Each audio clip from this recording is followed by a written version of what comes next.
One of the things that I find both equally awesome and frustrating about the NFL draft every year is when it comes down to opinions on prospects.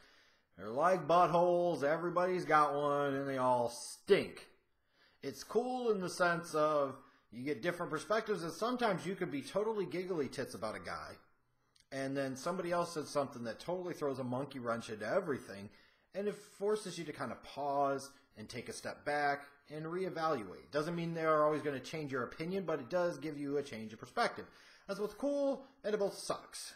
Because there are times, like me, I sit there and I watch certain guys, and I'm like, what the hell are you seeing that I'm not? Like, literally, what are you seeing that I'm not? And then other times, it's like validation. Yeah, they agree with me. Yeah, they agree with me. Whatever. Well, Kerryon Johnson is one of those guys for me where, I'll just be perfectly honest, I don't quite get all the buzz or all the hype. And honestly, when I've seen people break him down and paid attention to what other people have said about him, which I'll do for some prospects that I'm kind of torn on, that I feel like I'm missing something, but maybe I'm not, that's when I'll start thinking about other people's opinions or the work of others and what they've said about him. I'm still struggling to figure out what it is that is so exciting about him. Now, what I did see that I did like, I felt like he had a decent size, speed, quickness combination. Like, not top notch. What is like 6 foot, maybe 215 pounds or so.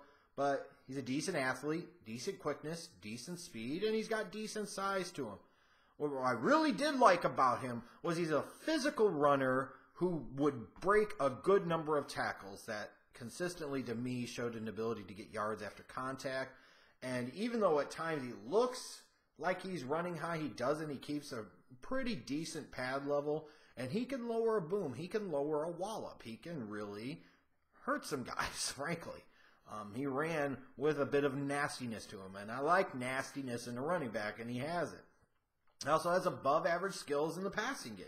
Like, here's a guy in Johnson that I could see going to the NFL and catching 40 to 50 balls if he was a featured back. While he's not going to be a game changer as a receiver out of the backfield, I think he's a little bit underrated in that sense. And again, that size, quickness, speed combination, it can be a little bit dangerous as a receiver. I thought his hands were adequate, solid. His route tree wasn't the greatest, but again, Auburn doesn't require him to run a lot of routes, and that's okay. He can learn how to do that at the NFL level. And I also liked his patience. His patience is really, really top-notch. Like, this is a guy who is willing to wait and wait, and sometimes wait some more.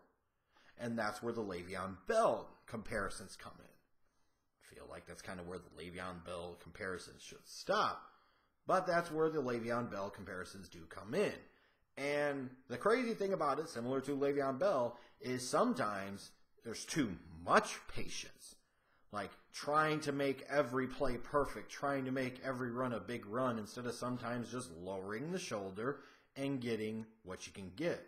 And like you look at Bell, I mean, he's a top-notch NFL running back. It's hard to find a ton of knocks on him. But one knock I will have on him is at times he doesn't average the yards per carry that he should, because he tries to get too cute. Now we're trying to kick the ball outside and dance around and make a bunch of people miss because he waits too long to hit the hole. Sometimes he waits for the second hole that never opens up when he should have just taken the first hole, gotten himself skinny, and lowered his shoulder and gotten the most out of it. And I see some of that in Johnson's game. Patient almost to a fault, but still has that fundamental nature of waiting for blocks to develop, which is so critical and so important. And I feel like it's easier to tell him to back off than it is to pick it up. So, decent athlete, size, speed, quickness combination, runs with physicality, got some skills as a receiver, patience for days, things to like. Here's what I don't like. He's not the most explosive cutter. There's not really what I saw a ton of make you miss in his game. More specifically, a bunch of make you miss that actually translates to the NFL level. Just because you can occasionally hit a somewhat sloppy cut on somebody in college in the open field and make them miss doesn't mean that's going to translate to the NFL. Again, you're dealing with a couple of NFL players maybe on an opposing defense where you go to the NFL and everybody is an NFL level player to some varying degree on an NFL defense. And there's just not a ton of make you miss in his game. And as patient as he is, he seems to lack the instinct and the vision to see anything other than the basic holes or openings. So sometimes we're talking about he'll wait and he'll wait and he'll wait. He waits and he waits and he waits, and he might still miss the hole that was opening up for him or could have been set up better and opened up for him. So it doesn't always do him a whole lot of good to be so patient if he's not going to be able to see what eventually does open up. I also worry about a little bit of the injury bug with him. While not a bunch of significant injuries, it seems like there's something every year. He had the shoulder surgery after the 2015 season. He missed the Arkansas game in 2016 with the ankle injury. Missed a couple of games in 2017 with the hamstring injury. As you're thinking about a guy like Kerryon Johnson, and you're thinking about a guy in terms of feature back, 3-down back, 15, 20 touches consistently a game type of back, you'll wonder if you're only going to get maybe 12 to 13 games out of him as opposed to the 15 or 16 you ideally would want to. And I feel like that's at least somewhat a legitimate concern. As I watched him, though, there were times, yeah, I thought he was underrated. Like, he would jump up and grab me with his physicality and his surprising burst and some of the speed that he had, some of his skills that he had as a receiver. I'm like, ooh, maybe I'm wrong about him. And then other times, frankly, I thought he was a product of the system. And I looked at him and I'm like, not a ton of make you miss, lacking in vision, some injury history.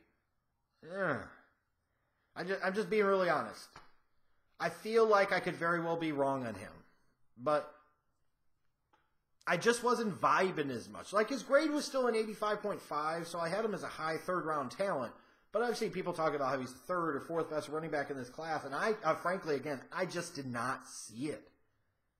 I did not see any one truly special trait outside of the patience, which, again, like I said, doesn't always matter that much for him. That makes him really stand out to me and say, wow, this guy's got it. And again, Auburn's a team that really knows how to run the football. Is he a product of their system?